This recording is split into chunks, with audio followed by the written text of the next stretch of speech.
पिछले 5 साल या 6 साल में आफ्टर कोरोना एक और पर्सपेक्टिव देखा गया, वो ये है कि जितने सेंट्रल बैंक्स हैं उन लोगों ने एक बहुत बड़ी गोल्ड परचेज शुरू की है। बिल्कुल बिल्कुल ये क्यों हो रहा है? तो अगर हम बात करें तो सेंट्रल बैंक्स ने 2022 के बाद से हर साल 1000 टन से ज़्यादा गोल्ड परचेज किया है। 2024 में 1090 के अराउंड टन गोल्ड परचेज हुआ है। 2025 में भी एस्टिमेट लग रहा है कि 1000 टन क्रॉस कर जाएगा। तो उसका मेन रीज़न रहा है कि कई सारे रीज़न रहे हैं कि एक तो जियोपॉलिटिकल जो रशिया यूक्रेन वॉर हुआ उसमें पहले क्या होता है, हर कंट्री जो है यूएस बॉन्ड्स में इन्वेस्ट करती है to generate return, because US bond were consider to be safest, one of the safest. तो गोल्ड से थोड़ा डाइवर्जन यूएस बॉन्ड की तरफ हो गया था over the period of time चलते चलते।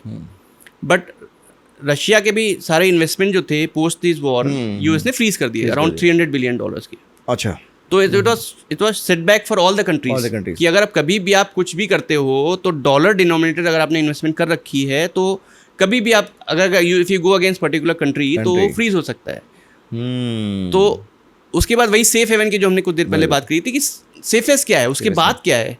डॉलर तो चलो ठीक है, तो नेक्स्ट चीज आया फिर gold.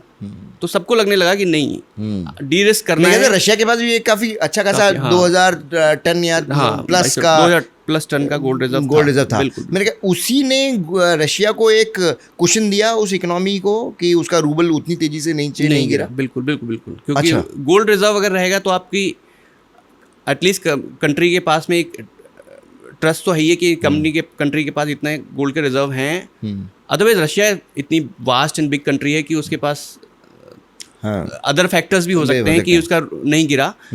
But this is one of the factor कि सेंट्रल बैंक के पास रिजर्व थे। इनफैक्ट उसके बाद से तो ट्रेंड चालू हो गया। चाइना ने 2022 से चाइना ने भी काफी सिग्निफिकेंट इन्वेस्टमेंट करना शुरू कर दिया। 2023 में ही उन्होंने 225 टन खरीदा था। बिल्कुल जी। और चाइना के अगर आज की डेट में रिजर्व की बात करें उनके भी 2300 टन के अराउंड रिजर्व होगा। इंडिया के पास भी करीब 800 टन है, 880 टन का मार्च 25 की रिपोर्ट आई है रिजर्व है। अरे मैं मतलब इनफैक्ट देख रहा था इटली जैसे कंट्रीज जो बहुत छोटे माने जाते हैं उनके पास 2-2 हजार टन का रिजर्व है। बिल्कुल